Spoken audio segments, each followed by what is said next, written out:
The UK has many tracks, but if you head up north into Scotland, there's one in particular that's noteworthy. Knockhill is a wild ride over the Scottish hills, so hold on to your hats as we get ready to watch round 8 of the Lotus 49 Grand Prix Legends Series. You'll see it all live here on the Global Sim Racing channel. Hi, I'm Joe Peak, and with me in the booth is Roush Racing driver Joey Atterbury. Behind the scenes is our director, Christian Duploy, and he's using cameras provided by Dougie Beard. In spite of its small size, there's so much character to this circuit. Let's get a closer look at it with our track guide. Welcome to Knockhill Racing Circuit. Opened in 1974, this place has become perhaps the most famous of Scottish racetracks. It sits a little less than an hour north of Edinburgh, and while the stats may make it seem extremely short, it packs a lot of punch within a lap. The four main layouts have a mere 2 kilometers, or just over 1 mile in length, and a measly 9 to 10 corners. But no two of those turns are alike, and there's an impressive 120 feet of elevation change. Also, a majority of the apexes are taken at medium to high speeds. That makes passing rather tough, but the hairpin at Taylor's is the most likely spot to outbrake someone.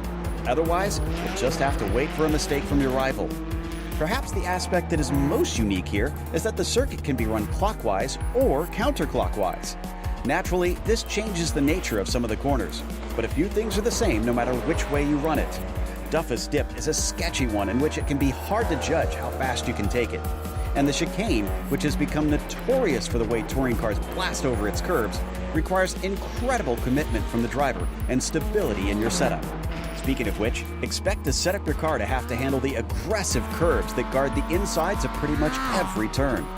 Knockhill has been long requested by the plentiful Scottish racing fans, and with its arrival in the sim, it's sure to garner even more fans around the world now. Definitely a more unique track, being able to race it forwards and backwards, but we're doing it the traditional way, quote unquote, Joey, with the clockwise version. Yeah, like you said, the easiest way to think of it is clockwise version out here at the Knockhill International Circuit.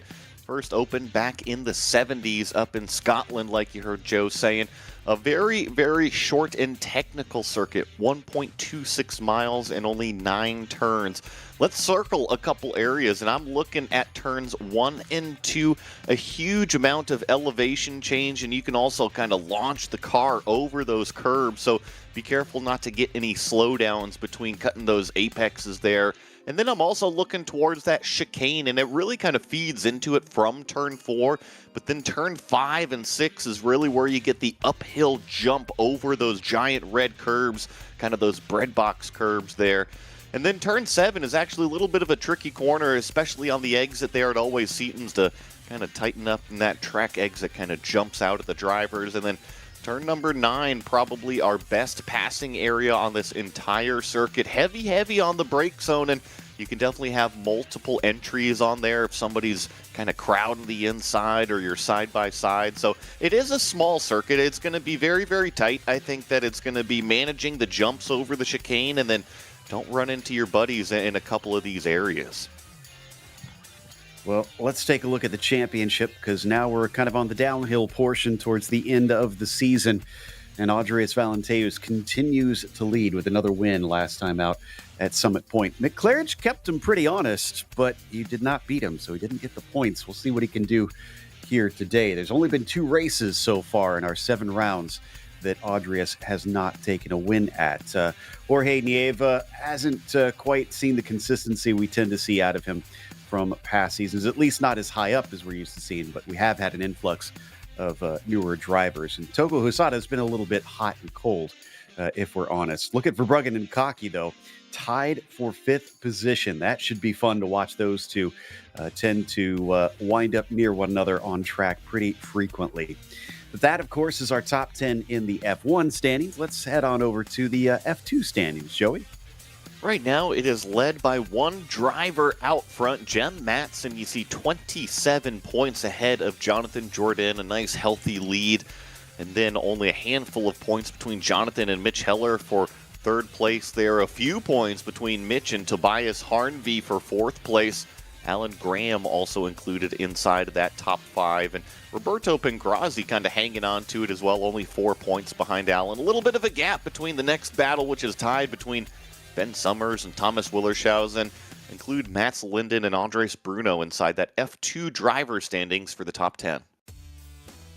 Now, we also run a Nations Cup in this series, and might look a little different than what you'd expect based on the F1 standings, because the UK is leading. Lithuania, which Valentejus hails from, is down in third. Now, remember, multiple drivers can contribute here, so with 2 rounds missed, of course, Valentejus being pretty much the only one for the Lithuanian contingent, he's dropped behind down to third. UK and Spain holding those top 2 spots. Then you get a bit of a drop down to the United States and Japan in a tie with Italy, where Kaki and Hisada seem to be carrying on that battle for those mid positions in the top 10.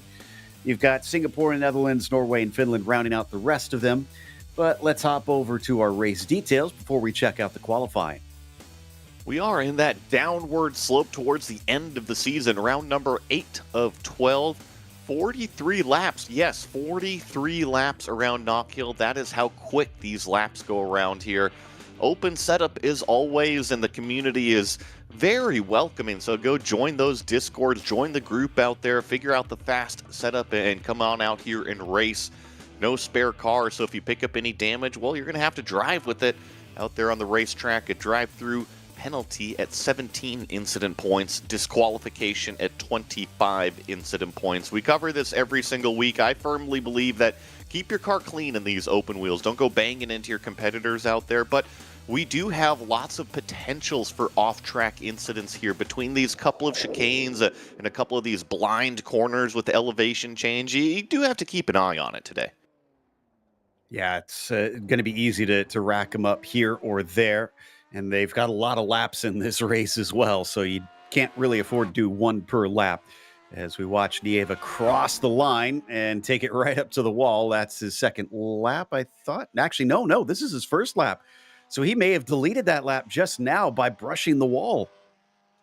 Let's see what he can at least do on this timed lap here. This is feeding into, that's turn 4. Then this is that jumping turn 5, 6 chicane. And seems like Nieva was well within the track limits right here. Use all of this entry curb. You see him really kind of expand the radius on the entry there to what is turn number 7. And I think that's crucial to kind of carry that speed into this long straightaway here before you jump on the brakes for turn number 9. And actually way too deep into that corner.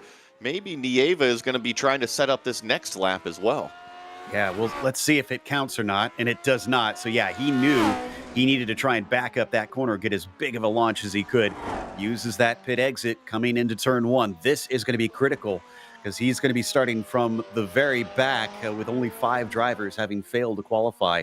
And interestingly, in them is Andres Valentejus, but I do see him having popped out there. So I guess he's going to try and get a lap late.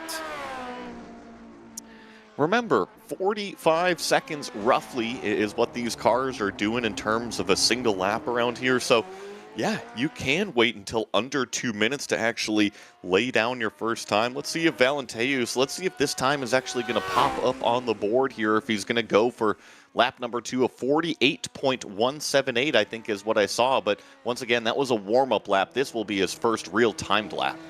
Yeah, but did get one down, but it was only good enough for 8th position. It's a little out of what we normally see from him. Tends to be at least top 5, maybe even front 2 rows. Valentejus also failed to set a time, as you mentioned, on that first lap, coming out of Clark now and heading down the railway straight. Has to nail his brake mark, and you can see there's that big bump in the middle of the braking zone. Who will that catch out over the course of today's race? So now it's just up through the gears, and oh my goodness. I love sim racing, Joe. You know, I think that Andreas knew the lap time wasn't going to count, so might as well have some fun with the reset. Indeed. So that's why you saw him go through pit lane. It doesn't really mean anything in this one other than just he's going to be out of it pretty quickly. So that's everybody able to set a time from here. Has put one down. And it's a slightly smaller field than what we typically see, but probably for the best, honestly, as Mick Claridge going to be starting on the pole position ahead of Togo Hisada. Can Togo come back and take himself a win, as he's looking for his second this season, first since the very first round Nicola Kaki starts in third as Seb Tixier will begin from fourth. Jordan Gronkowski, the local, going to be starting in P5. Kevin Verbruggen in P6. We'll then see Bill Tyler to his caddy quarter behind him. Jorge Nieva on his outside in 8th. And you've got Gary Ho starting in 9th. Raul Rosses Guardia will round out your top 10. Then in 11th, we've got Xavier Sanchez, that popular streamer, Heike 360. Is what he's known as, starting right there in 11th. Ove Trengrade lined up next to him in 12th with Arturas Kundelis there in 13th. Steve Morris in 14th with Juan Rodriguez lined up in 15th. Marco Salgado 16th. David Rossi 17th. Laust Olsen 18th. Jonathan Jordan 19th. And Jim Matson rounding out your top 20.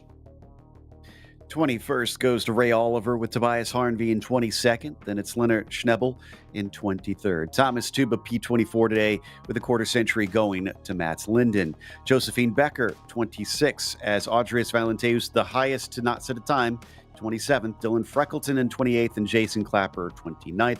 Robert Plumley 30th in the last two. It's going to be Kurt Clapper and Thomas Martin today. So just about half dozen that did not set a time going to be starting from the back of the field. I do love this this note from Gronkowski, who doesn't always show up. He says, "Hi all, welcome to Foggy Scotland, very true to life." I can only imagine. I love it. I think that's so cool, and I think it's really cool to have Gronkowski in here, a very established racer himself, especially from the area. So really cool to see Jordan out here racing with us again. Like you said, not always here every single week, but is here today. It's going to be very windy, which is typical of the real track as well. Seeing about 18 miles per hour. They're predicting as high as 25 miles an hour today. Here we go. Engines are revving. The lights are up. And the green flag is out as they head off the line down to Duffus Dip. Things are going to get very narrow through this blind right-hand plunge downhill. Are we going to get all the cars through is the big question here.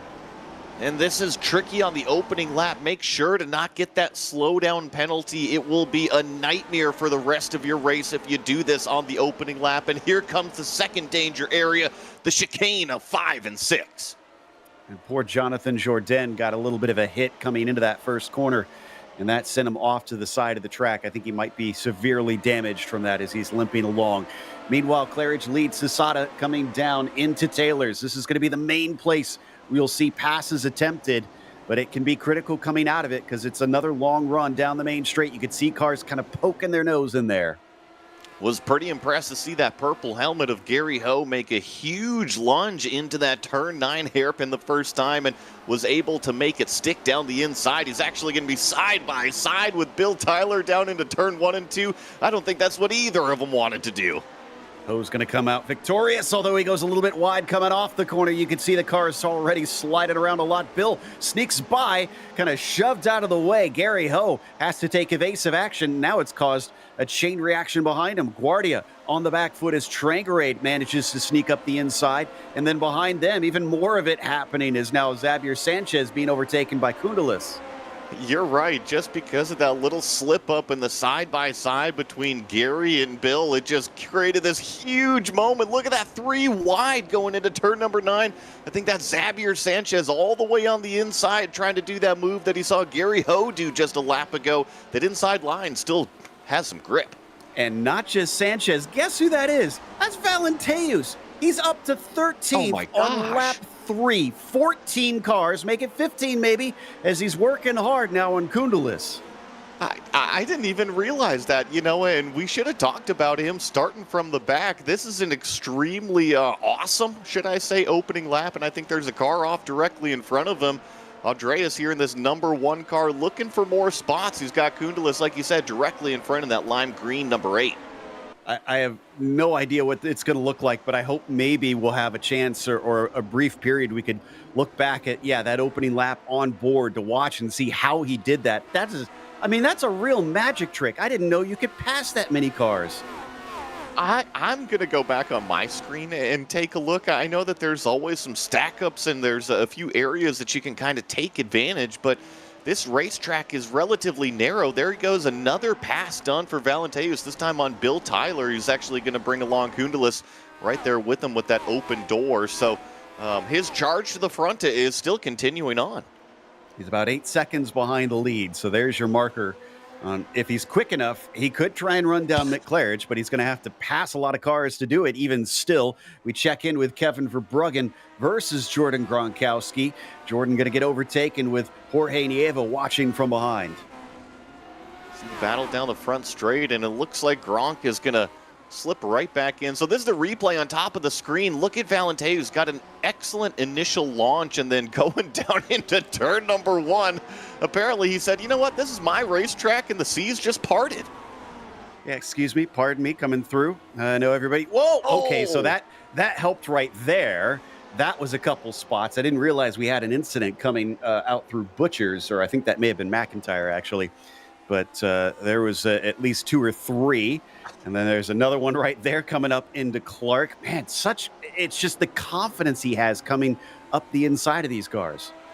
Correct. You know, a lot of times it can kind of be the opening lap with the cold tires and whatnot being a little bit tricky. But you were right, Valenteus, doesn't matter if it's the opening lap or whatever. He is extremely fast and up to pace already. Togo Hesada has been right on the gearbox of Mick Claridge. I thought maybe down the front straightaway here he was close enough to at least fill the mirror, but he just kind of opted to follow Mick. It really is a top 4 breakaway between Mick and Togo out front, and then Kaki and Tixier still giving chase. Yeah, he's making sure to keep with Mick Claridge. Almost a reverse of what we saw last week, where Mick was the one doing what Togo's doing, just trying to stay with the leader, keep close to the rear, to the rear axle there, and try and make sure that any mistake would give him an opportunity. The question is, can Mick do what Audrius did and limit those mistakes for a full 40 some odd laps? And I want to draw a little bit of a parallel too to a racetrack that we just had here with the 49, Summit Point. Remember how fast Summit Point was and how quickly we caught that lap traffic? I have a feeling today is going to kind of be a similar story with only a 45-second lap or thereabouts. We're going to be seeing a lot of traffic today. Yeah, they're already coming up to the number 31, which is Mats Linden, who's last on the field, still running right now. Watching with Nikola Kaki. There's his fantastic sim rig that we've seen both here on the channel, and he's kind of showed it off when we had our Where is Mick series. Him traveling around the world. Mick got to try this rig out, and that is a serious rig. He's got the hydraulics and everything. I feel like you need one of the nets, like a trampoline. You know how they put the nets around the trampoline in the backyard? I feel like with a motion rig in Knockhill, you might need the net around you. You could get knocked off of that thing with how much you're jumping over these curves. That's a good point. Yeah, it's moving around and coming down into Taylor's, probably going to slam on the brakes. It'll lurch forward for him as he stays with Togo Hesada. Seb Tixier still with them. This is quite the who's who for our top 4, all trying to challenge for the lead. I think that Togo has been very, very patient right behind Mick Claridge. I wonder if he's just okay with the pace that Mick is putting down, but I haven't seen any challenge other than him crowding the gearbox per se. By the way, I took a peek at Valenteus as we watched the replay of Matson. Is this where we had the cars get together? It is. Wow. Okay. So synchronized popping of the wheels, and Jim Matson got the worst of it, almost going all the way to the wall. But Valenteus is actually on his own now. He gets some clear track, and he did a 46.3. Claridge, who's our leader, did a 46.6. So he is faster than the number 3 right now. Just a matter of if you can make up that time, right? And every single pass that you make, the further forward you get, the more difficult each one of those passes gets. As we look on board, Seb Tixier, he's the car in what is 3rd place right now, always providing us those awesome shots. We were seeing the motion rig out of Kaki a little bit earlier. Seb Tixier has also got one. Gary Ho's got one as well. And then, of course, Seb rocking that virtual reality. Neat to see that he's also got the data and the marching ants up. It's pretty fun. Yeah, it looks like, I think that's the throttle and brake map, if I'm not mistaken. Correct. Yeah. Yep. So, very interesting. And yeah, you can see right there the downshifts when he's on the brake pedal. That's for the lead right there. And that is Hesada, I think, who got involved. As Mick went a little bit wide, Seb Tixier picks up both positions. Sorry to interrupt, but it just erupted suddenly there in the final corner. You were spot on. Absolutely. Togo Asada made the move. I didn't even notice it. I was too busy being ADD with Seb's telemetry over there. And it just kind of goes to your point earlier, Joe. It really hasn't been the season traditionally out of Togo Asada. Man, that one hurt. He's down in 10th. He lost a ton of positions. Claridge keeps going. Him going wide actually may have saved him a bit, but I think Seb and it looked like Seb and Togo were the ones that made contact. Not sure if that's completely accurate. Let's take another look here, see if that's the case or if he maybe got Nikola Kaki. Yeah, you're right. So this is a very interesting deal right here. Mick Claridge went so far wide in turn number 9 that it almost put Togo in an odd place. Do I go up the inside? Do I take the middle of the racetrack? And Seb Tixier was the one that was like, okay, I see a huge open door. I'm going to go straight up the inside. And everybody else just kind of tripped over each other. Yeah, I wouldn't put that on any one driver because Seb, I would take that opportunity too, no doubt. So you can't really blame him for trying to take it 3 wide there. Kaki, interestingly, stayed in 4th. Verbruggen has caught and passed him. Not sure how that happened unless he just got slowed up by that accident, but he's going to try and get it back down into Taylor's, get to the inside, but now he's got to get the throttle down, and that is too tough of a task because Verbruggen outdrags him. Still this kind of side-by-side on the front straightaway here.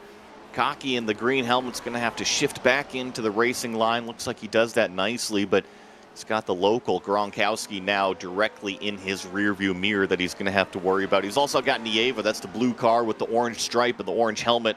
Kind of the 4th car, the caboose in the train. I kind of want to talk just briefly more about that Claridge Togo Hesada Tixier incident. I think there's kind of 2 things that could have led up to that, Joe. I wonder if Mick just missed his brake zone or if he potentially had a slowdown. That's why he was so far outside on the racetrack. Yeah, we did hear that drivers can serve that by going that far out. And there was the same exact thing, almost deja vu with this train. Interesting. Okay. Yeah. So Verbruggen starts to scoot away. Kaki now under threat from the local Gronkowski, but he's not able to get through. I'm trying to remember, and my memory might be wrong here. I think he has actually raced on this track in person, so might have a few secrets in comparison. Real-world knowledge is always helpful when you come to the sim world, just like how sim knowledge is nice if you've never been to a real-world track. That relationship goes both ways for sure. You see how close Gronkowski is right to the back of this car of Nikola Kaki directly in front of him. Decides not to make the move into the brake zone, see if he can kind of focus on that corner exit. And once again, just does a really nice job of filling the mirror. Doesn't matter if it's the right mirror, the left mirror, has definitely got some speed inside the top 5. If you saw that pass in the background, that was Valenteus. He had finally caught Nieva and overtook for 6th position. So he's now at this train. It's down to about 4.5 seconds up to the lead, which is no longer Claridge, but Tixier. And in fact, let's see, Tixier's time of 46.5. Valenteus is still running comparative lap times, slightly quicker even. I got plenty of wood to knock on over here as we see Mick Claridge still chasing down Seb Tixier, but with how much trouble Tixier's had this season, as Mick Claridge made a huge lunge there in turn number 9, Tixier is able to defend it nicely, but it is today Seb's day to finally get back on top. Remember, he had a decent showing out at Summit Point, so can he do the same? He was, I believe, just off the podium for that one. This time, maybe taking a win. In fact, this should be his first win. It will be for this season. I'd almost have to check and see when was the last time we had 8 rounds in the season before Seb finally took a win. Oh my goodness, guys, this is erupting up front, and Valenteus is just carving his way through this entire pack. He made it 2 wide with Nick Kaki before turn number 7, and now he's going to force the pass on Kevin Verbruggen in turn number 9. This number 1 car is on a complete different level when it comes to the pace. Unbelievable, and he's trying to finish the job coming down into Duffus Dip. Verbruggen's fighting him for it, but he's outside. That's going to cost him because here comes Nikola Kaki trying to capitalize on that. Not enough room, just too narrow of a track, it seems. Gronkowski also watching, getting very close to the rear of Nicola's car as they work their way across the chicane and now up into Clark. I don't know if you caught that last lap from, call it, turn 3 all the way through turn number 6, but I think that Nicola Kaki kind of got on the back foot somewhere, maybe a wide exit, and it was just simply amazing watching Valenteus in that number 1 car carve up through this entire 5-pack right here, and it's almost like he didn't even see him on the racetrack. They were just AI, and he was just driving right on by everybody. Really amazing. So up to third, he's got 3.7 seconds to make up to Seb Tixier. He had to make some passes in that last one, so that won't be a perfect read on what his pace is. Now we'll be able to really check it out. In the meantime, while we let him do that, we're going to watch Gronkowski, who leaves Nieva behind with a mistake coming through the chicane and is able to focus forward on the Italian. I think if you ask any of the drivers that have been doing practice, they'd rather run wide on one of those corner exits and get in the gravel, maybe lose a few tenths of a second versus jumping too far over those apex curbs and getting that slowdown penalty, which you have to manually pretty much give back by going the long way around some of this racetrack. So Nieva, yeah, did lose a little bit of time, but crucially still attached to the train. Indeed, he could get back into it, especially if Jordan starts to go on the attack. McClarridge bounding up and over the curbs of the chicane, chasing on Seb Tixier. He stayed close behind him and made sure to keep him honest. Seb trying desperately to get that first win of 2025 is looking very close to it, but we're only on lap 19. We're not even to the halfway mark. No, and I mean, look at directly in front of Seb. It is a line of lapped cars. So Andreas 3.5 seconds back behind Mick right now. I'm actually really curious in this single lap, how much is Valenteus going to close it up? Because our leaders are going to get held up huge here in the next couple corners. That's a good point. Personal best for Seb on lap 18 at a 46.2. In fact, was that the fastest? Yeah, I think that was the fastest lap of the race right there.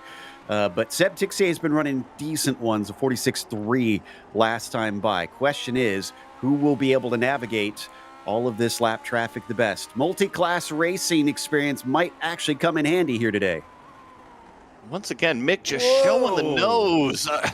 Man, Mick is being aggressive, and it's not going to pay off on the exit, or is it? He actually got a little bit of a trip up out of Seb Tixier. Now it's a drag race. Seb lifts off the gas and says, okay, if you want to try to make your way through the lap cars, I'll pass you in a few laps. Yeah, interesting that he lifted. I tried to check and see if he had a slowdown that he didn't fully serve there, but I wasn't able to really catch it in time. I wonder if that might be the reason. It's odd. It would be odd for Seb to willingly give up the spot.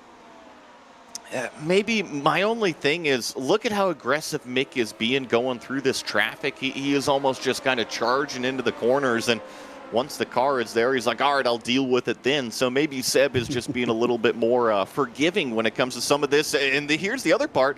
Maybe Mick just doesn't have his brake zone down very well in turn number 9.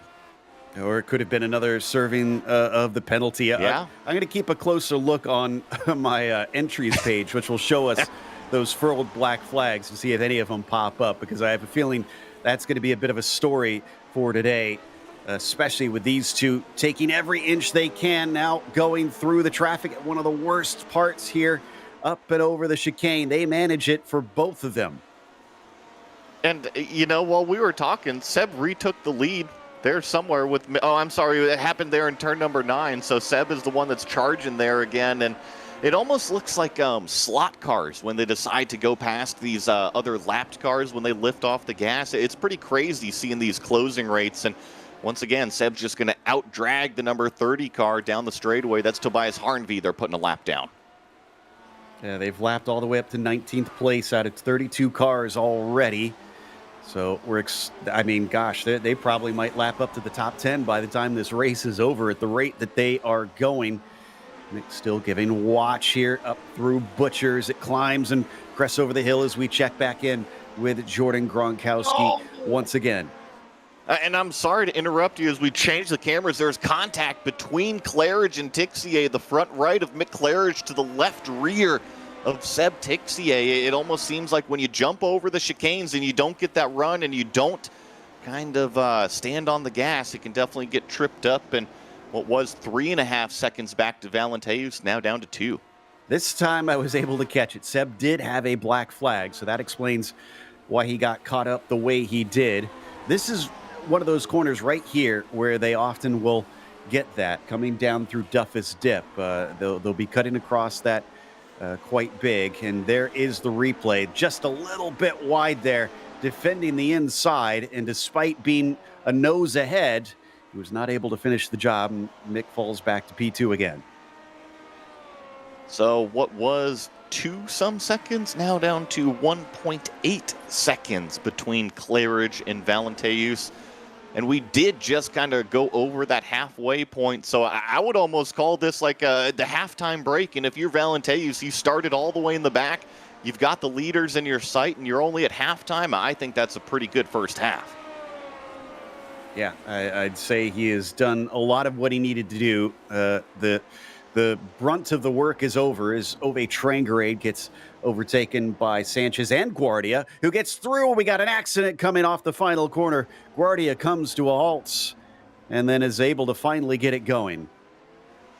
A little unfortunate there, and I'm sure we'll get a replay of it as we're watching Nikola Kaki all over the back of that red and white machine of Jordan Gronkowski. Just to kind of speak on that accident, I think we saw a little bit of a rare mistake out of Ove Trangerade here in this same corner that we're watching right now, turn number 9. You see Gronkowski with all that local knowledge, a lot of real-world knowledge, definitely left the lane open on the entry, but he also left the lane open at exit, and crucially in the middle of the corner. So he realizes what's fast, and Kaki almost goes straight into the back of the number 5. It worked on the corner entry, but you saw how much time he lost on corner exit. And in the background, we caught Jim Matson with a huge accident. After we get this replay, we might want to pull him up because he took a tumble. And yeah, there you go. Ove Trangerade just finding himself getting a little bit overspun on the rear tires and slipped into his rival. So here's the number. Yeah. And this is a pass for position. This is Valenteus on Seb Tixier. I didn't even realize it was this close already. Yeah, caught him and almost overtook him. Seb fights back. Nicely done. Audrius won't take that one laying down. He looks down to the inside coming into McIntyre. And again, unable to do so, but it forces a mistake through Butchers here. Audrius Valenteus gets multiple openings and isn't able to get his foot through the door in any of them. Somehow Seb is still P2. I think this is exactly what Mick Claridge is wanting. Remember, Mick has been in kind of P2 or a fight with Seb this whole time, and now he's got 1+ second out front and actually a couple corners to just kind of focus solely on his driving line while these two kind of scrap it out. Let's check out what this happened here. Oh, that's the replay with Seb Tixier getting caught up. Oh, there was contact with the lapped car, Joe. Interesting. Okay. So hopefully the car is not damaged after that, because he is about a second behind Mick Claridge now. And if it is damaged, it's not hurting his pace too greatly. But he's still dealing with the hassle of the number 1 car filling his mirrors. Remember, they do have those incident limits as well. We've seen cars really kick up a lot of gravel at times here. I like what Valenteus is doing. He is being very, very aggressive. Tixier full defensive in the middle of the racetrack. So Andreas is forced to go the long way. He's going to try to square off this corner and really get the drag race launch down the front straightaway. It seems to be working. He's already called it a gear ahead of Tixier. Looks like Valenteus' charge to the front is now into second place. Oh my goodness, maybe not. Seb hanging tough from the outside. Wow, I don't think I've seen someone be able to defend from the outside into that first corner before, but well done to the number 10 car, making Audrius work for this one. And this is where things get different. You can pass all those slower cars, but once you get up to the leaders, it's a little bit of a different task making an overtake. I've really been enjoying watching Tixier jump through that turn 5 and 6 chicane. It seems like a lot of the drivers are trying to be careful. Seb, no, he just charges. It's almost like watching a rally driver just kind of go straight through a chicane. I think we had a problem for Gary Ho. That, yes, I'd say that's confirmation as one of the wheels has left his wagon and he has to take a tow. That cameraman definitely duck with that big old wheel barreling down at you. This might be the opportunity, but once again, just Seb hangs tough on the outside. He's leaving the door open, aka making some mistakes in kind of the first half of the corner, and it puts him on the back foot, but this racetrack is so narrow that he keeps in it, right? Which is his prerogative to do. He's not, doesn't have to lift off the gas and let Valenteus by, and it just doesn't allow anything. It kind of closes that funnel on that number one car every time. And what amazed me there was he was so shallow into the corner. I think it was on the complete opposite side you need to be, and he still made the chicane, which is kind of amazing. Let's see if there's another attack from Valenteus, because, again, he tries to get him on the back foot, cut underneath him, and force the side-by-side right about here. He isn't able to do it this time, though. And crucially, I think that's it. Oh, there's another huge mistake. Let's see, does Valenteus force the issue? He's side-by-side here in the corner, but he's going to go off the racetrack. A little bit of contact made. Tixier is through, and there goes Valenteus around. Oh, but critically, Valenteus, even though he spun, Tixier has gotten a black flag. Too many incidents. He's going to have to come and serve that. So a second place is definitely not on the cards for the number 10. Verbruggen is going to inherit it. Oh my goodness, the turn of events, and what does that do? It puts the local of Jordan Gronkowski up onto the podium, and not even onto the podium. He's got Kevin Verbruggen directly in front of him, so he could get second out of all of this. Wow, Jordan Gronkowski with a potential third and maybe a second as we watch Dylan Freckleton with a fight. In fact, yeah, Gronkowski just made the pass now. There it is on screen, up to P2. I don't think he's close enough with how much room that Mick Claridge has got. He could fight for the win, but this is still going to be a fantastic podium for the 7 car. And then once again, he just kind of uses the knowledge of the track on where to place his car in turn number 9. He was side-by-side with Verbruggen on entry and at apex, but he knew he could roll onto that throttle and out-accelerate that blue number 7 car, and now he's got nothing but clean track in front of him to focus forward. You know, the other amazing thing about all this with Mick running away, if he takes this win with 5 podiums out of 7 races, this is his first win of the season if he comes home with it. Let's take a look at Jim Matson. I mentioned this earlier. Outbraked himself, hit the car ahead, was just a passenger from there. And yeah, that explains why the 27 car is out of this race. Almost like those tires made of moon bounce shoes out there, bouncing it back out onto the racetrack. So this fight now for the podium. Remember, Gronk just got by Verbruggen in that light blue car, but Nieva, we haven't talked much about Nieva. He's just kind of been hanging out in 5th place, 7th place, and with those couple of retirements towards the front of the field, it has now slipped nicely into 4th and might steal away that podium with 10 laps to go. And this is so much more typical of the races we tend to see out of Jorge Nieva. That was it's been his MO for years, if we're honest, that he just kind of lets the race come to him. He's never really aggressive. He keeps it clean. And this season has been a bit of an aberration in that front, where he just hasn't seemed to been able to perform the way he usually does. But Verbruggen performs well coming off the corner with a great launch, is all over Gronkowski once again. Jordan moves to the middle of the racetrack and then kind of feigns back towards the racing line there. They've got a pair of lapped cars that they're going to have to be a little bit careful here. Jordan goes down the inside. Kevin sees the open door. He's going to follow through. Nieva kind of tiptoes his way through as well. So they all 3 of them make it through before that chicane, but it does spread them out. Call it about 2 to 3 car lengths apiece. So that worked out well for Gronkowski. Robert Plumley going to stay out of the way as we check out Salgado with Steve Morris. And I think Morris is not going to be able to do anything. In fact, misses the apex by a wide margin coming down into Duffus Dip. We have another black flag as well. Looks like Nicola Kaki, our latest to be sent through the pit lane. Oh, that's unfortunate because Nick was running up there inside the top 10, was having a really good day. They call it inside the top 5 at points too. So little bit of a bummer to hear that lime green helmet had to go through the pit lane. Nieva did get by Kevin Verbruggen. I'm going to have to go back and see exactly where. And seems like more problems for Seb Tixier. Oh, this was the incident with Valenteus. Oh, that was. Yeah. And honestly, Audrius probably could have kept going, but he lost control over the bumps of the gravel and the grass. So that's what cost him. Where did he go, actually? Oh, he retired.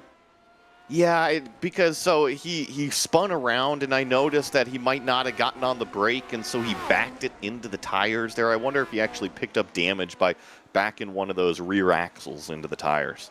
That is a shame. It was such an amazing run that he was having, and it all kind of was for naught today. So that eats up some of his drop weeks that he's got this season. He already has one missed round when he failed to show up for Indianapolis. So this will eat into things a bit for him as across the hill, car going off. That's Guardia just trying to stay out of the way of this battle for P2. And that car in the gravel, sad to report, that was Nikola Kaki in that white car with the lime green helmet. Just kind of made his own mistake through that chicane.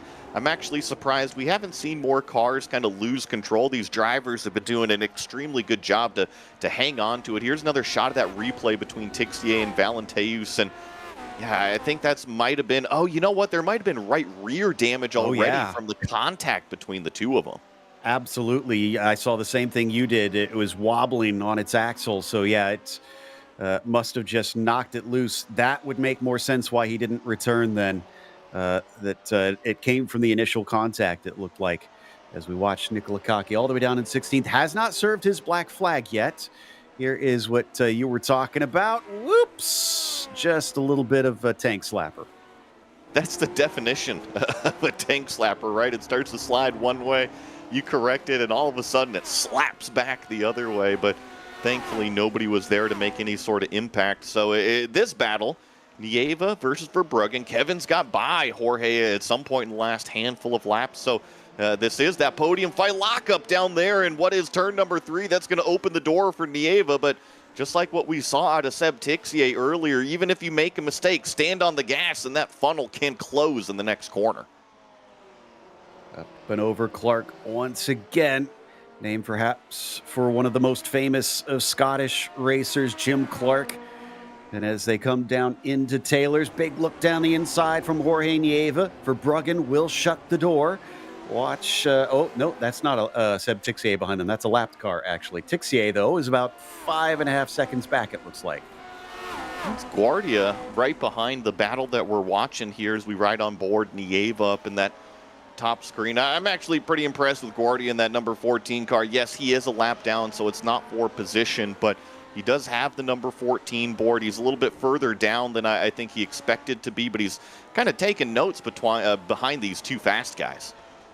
Yeah, we're up to 12th place is the last car in the lead lap at this stage. So if you get laps here, I don't think it's anything to be as ashamed of, since it seems like they're really getting gobbled up thick and fast here as Jorge Nieva continues to try get back on the podium with Kevin Verbruggen. But the more they fight, the more Gronkowski skitters away from the front.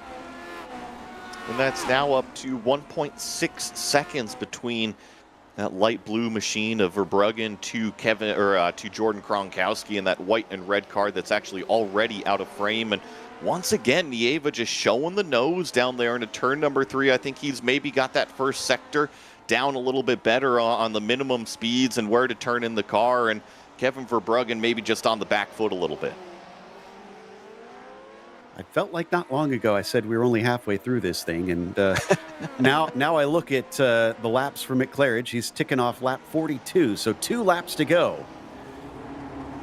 Yeah, it does definitely go by quite quickly, and look at this. Togo Hisada trying to make a pass on, I believe this is Kundelis here for 6th place, trying a long way around, see if he can square off that corner exit, but both of these cars a little bit further down the order from issues in the first half of the race. All for P6. Here we thought Hisada maybe would be vying for another win, but Kundelis fights back and denies him. Ooh, big slide there coming off a toughest tip for Togo Hisada. He holds on to it, though. And that is a lapped car behind them in the bright yellow, so don't worry, that's not for position amongst them. Honestly, of all of our top runners, I'd say that Mick Claridge is probably the only one that, was looking like he'd fight for a win that managed to keep it mistake-free. Well, not completely mistake-free, but I guess more mistake-free is the way to put it. Joe, who would have thought that we'd be sitting here at Knockhill on the final lap and saying Mick Claridge was maybe the least aggressive out of the bunch? Yeah, and he didn't lead the whole way, we have to remember. He definitely had his own issues out there, but as he comes down the railway straight for the last time and up to Taylor's, not even traffic will get in his way from here. All he needs is a smooth exit off the corner, up the hill. Took him a few rounds, but he finally tops the podium here at Knockhill.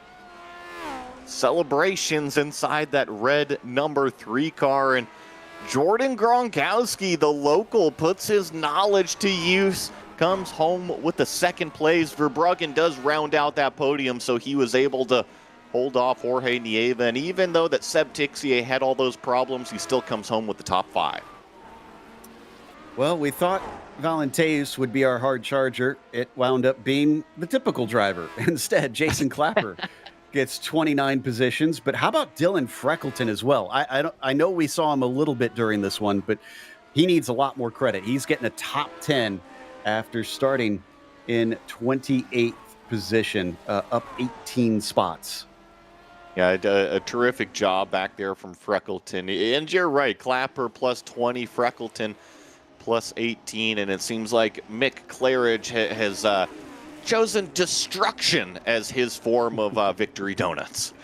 Yeah, celebrated a little too hard there on that one. And in fact, I mentioned Freckleton in the top 10. Salgado's going to be the last driver to finish on the lead lap, and Gronkowski getting ready to do his own bit of celebration. Tixier, maybe a bit more frustration, that one for him. But that gives us a chance to go through our finishing order. Mick Claridge in his 6th podium of the season is finally P1 for him. Jordan Gronkowski returns on home soil to finish with the champagne spraying, as Kevin Verbruggen will get another podium for himself. Jorge Nieva was P4, and then Seb Tixier at least recovers to a top 5 in spite of a penalty. Arturas Kundalis, 13th to 6th. Nice to see him join once again. Togo Asada, fortunately, from the front row down to 7th. Heike 360, Xavier Sanchez was P8 as Jason Clapper finished 9th, and Dylan Freckleton rounds out your top 10. We got Marco Salgado back here in 11th place. Steve Morris going to be finishing in 12th.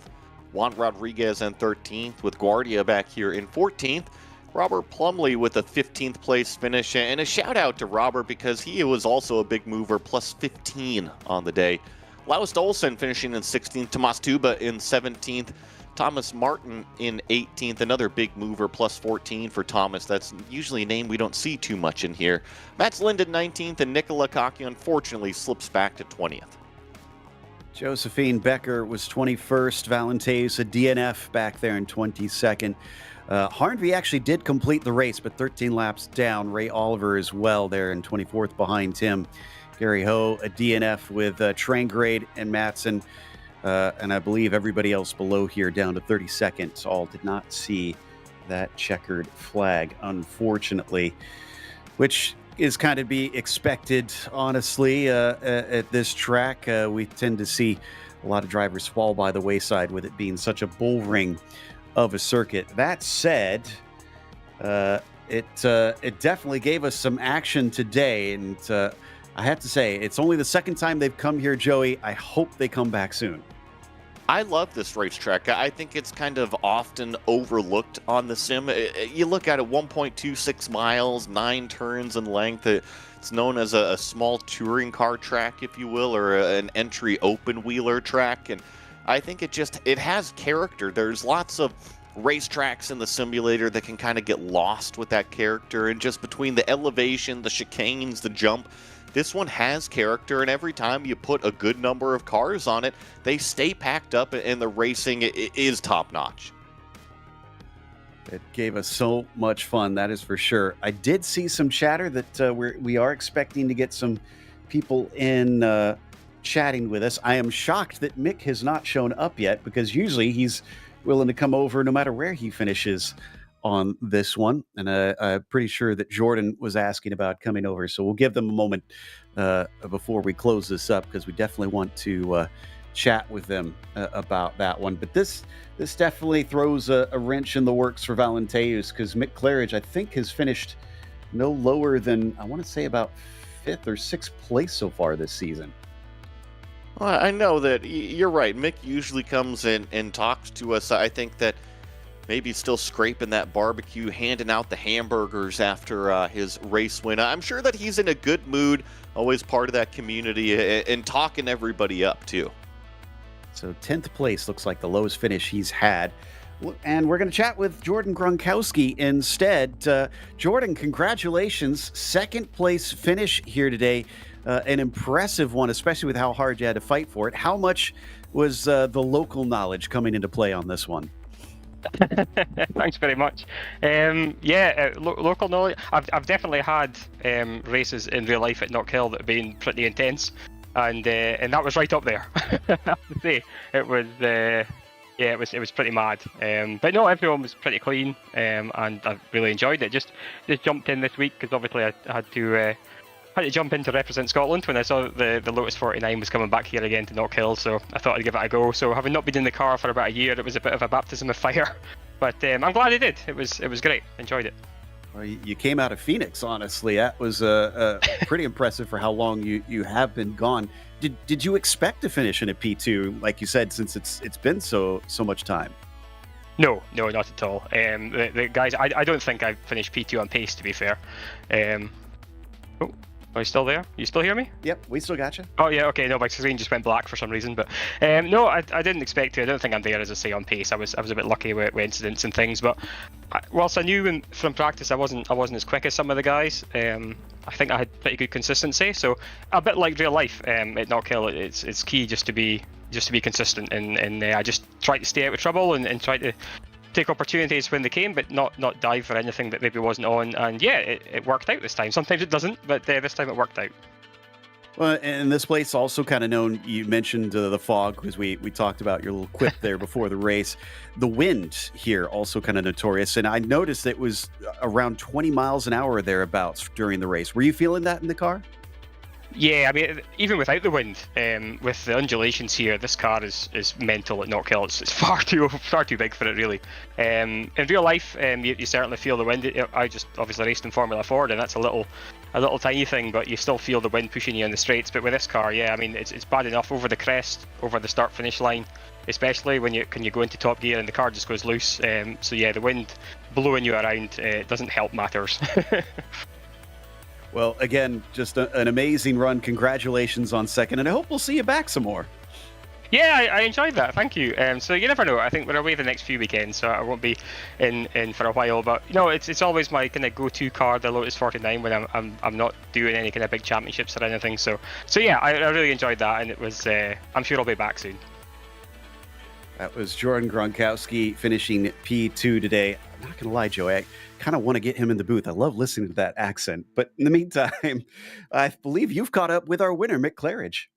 Yeah, Mick Claridge, you're going to have to sound as good as Jordan Gronkowski, back up that win. Congrats on 1st place. Okay, the new and the haggis and the fog, the mist, the Scotch mist came in today, and it was brow brick moonlight tonight. How's that? Was that English? I don't know. I made most of it up, and I remembered some of it from high school. Oh, goodness. Well, so let me ask you something here. Were you the agent of the chaos that happened behind you between Togo Hisada and Seb Tixier? Were you given back the slowdown, or did you just miss the brake zone? No, I was given the slowdown back, so I don't know. Oh.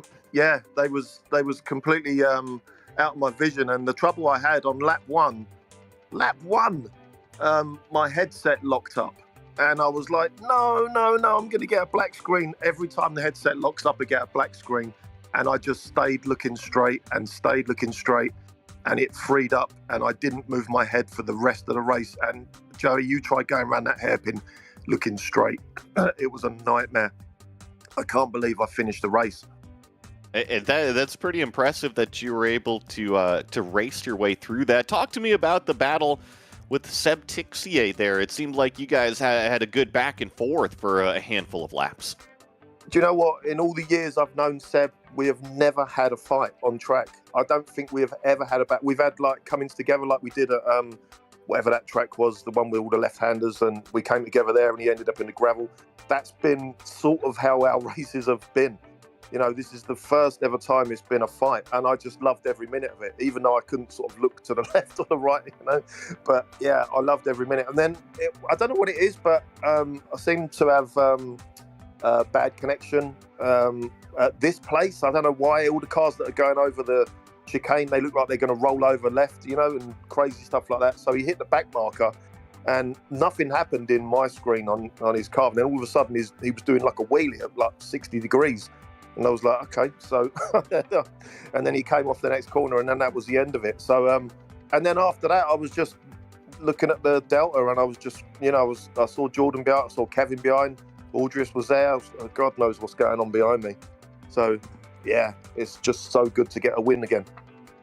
Well, you said you haven't been able to fight Tixier very much, but I actually think you owe him maybe a drink after this one, because he was right on the gearbox, and when Valenteus caught you guys, he took it upon himself to fight Valenteus, and that's really where you kind of expanded that gap. Yeah, I could see it in the mirror, and I could see it on F3. I knew he was like holding him up, and I was like, yeah, thank you, Seb. Bless you, mate. I mean, you know, Seb's a hard driver, you know, he wants to do as well as he can do every race, you know, and I love him for it, you know. So yeah, so I don't know, I can't wait to watch this one back. It looks nuts. It really looked nuts. And the fog, man, what's going on? The fog, yeah. Well, Jordan Gronkowski, the local, said it's very real. So if you're going to go up there and race, I guess you better get used to it. But thanks so much for coming out, Mick, and congrats on another win here today. Yeah, cheers, mate. Cheers, guys. That was McLaren driving that red number 3 car, Joe. Sounds like Toko Hisada willing to come and chat with us, too. Only a 7th place today, but for the early parts of the laps, Togo, you were fighting for a possible win up there. What happened coming through the hairpin? Yeah, I have a great pace through the race, and lap 10, the hairpin save. No, sorry. Mick going deep, and suddenly the 3-wide situation on the middle. I'm on the middle, and I tried to left the room for Mick, but that's actually causing, you know, I'm turning to save a little bit under the contact, the span. Yep. That was definitely a shame to see you fall out of it. So what was it like after that? Because we didn't get to check on you much since there was so much action at the front. Did you have a hard time making the passes back to 7th? Yeah, my rear left suspension is broken, and my the steering is very awkward. Turning while going straight, and mainly the right-hander corner causing a very big understeer, and very struggle to keep it going. But this very eventful race today. So fortunately I made a lot of position after that. So I have a very nice battle with the Ultras in the last 10 laps. So it's a good one. Yeah, good race. Well, I guess there's always looking forward. Are you excited for Mugello? That's definitely a much longer circuit than this one. Yeah, but personally, I'm not good at Mugello, so definitely that will be a very challenging week for me. But I have confidence, so see what happens. Yep. All right, I like to hear that you're feeling confident. That was Togo Hisada finishing 7th here today, in spite of a few hiccups along the way, which is going to wrap us up. So we want to give a big thank you to the community for bringing us back for another season of coverage, as well as to the team today, Joey, Christian, and Dougie. Make sure to check out our social media, website, and our merchandise store. Don't forget to subscribe to our YouTube channel so you don't miss a moment. As I mentioned, next time out, we're going to Mugello. That'll be Saturday, February 15th at 8:30 a.m. Eastern. But right now, we are live. We've got the Sim Racing Republic over at Daytona International Speedway's road course. And as usual on Saturdays, we got more coming up with the IMSA Vintage Series a little bit later at Brands Hatch. Be sure to check out all of our other broadcasts that we've got listed here. But until next time, race clean, race hard.